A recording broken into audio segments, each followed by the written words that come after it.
La maledicció del Liceu.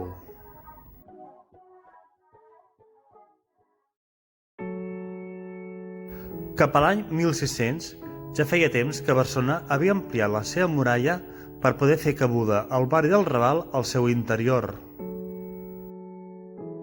La ciutat, amb la seva realitat política, només tenia permís per créixer de muralles cap a dins.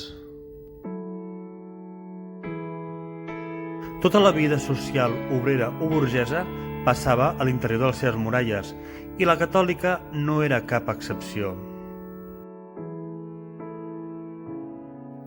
A l'any 1662, els trinitaris aconseguien edificar un convent en un solar situat al nou barri inclòs dins de les muralles de la ciutat, molt a tocar del que és l'actual Rambla de la ciutat.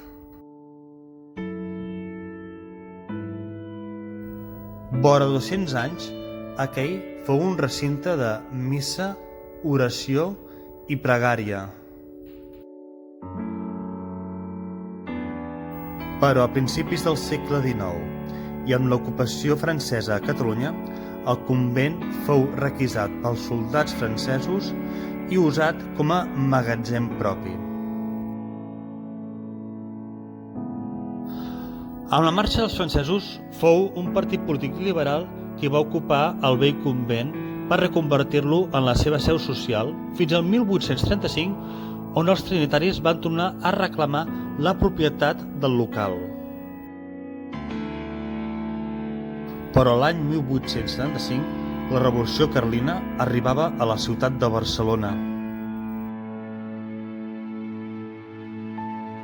I el vell convent, vora de 200 anys d'antiguitat, no va aconseguir sobreviure a aquella revolució.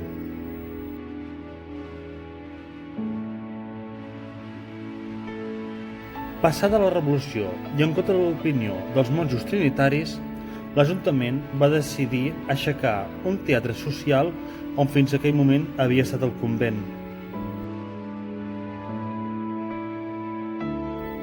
Als anys 60 del segle XIX, el teatre s'havia convertit en una sala de ball, de festes, de celebracions i d'accessos de tota mena.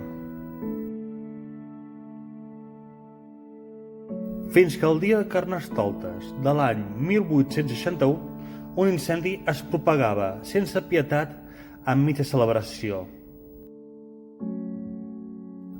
El misteri del Liceu naixia mentre uns obrers en retiraven la runa trobant-se'n un paper on hi llegia «Soc un mussol i vaig tot sol.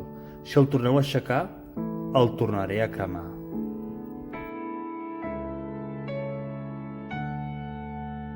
Els religiosos de l'època afirmaven que l'incendi havia estat provocat pels monjos enterrats encara sota aquell terra.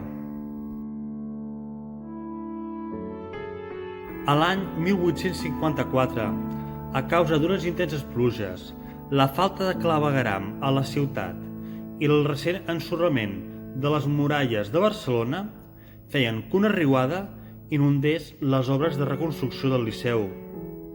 D'allò, els religiosos en digueren diluvi de foc.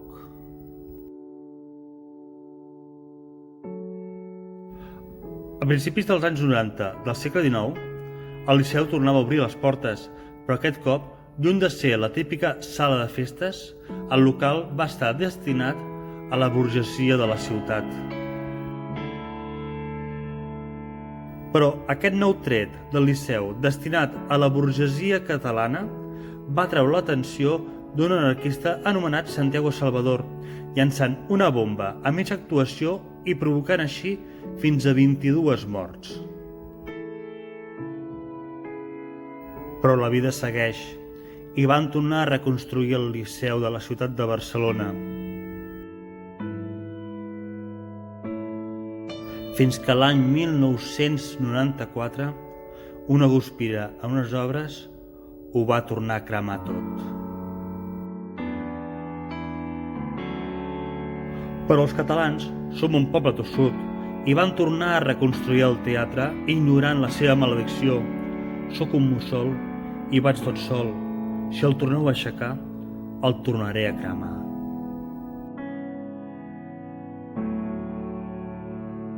I fins aquí el vídeo d'avui.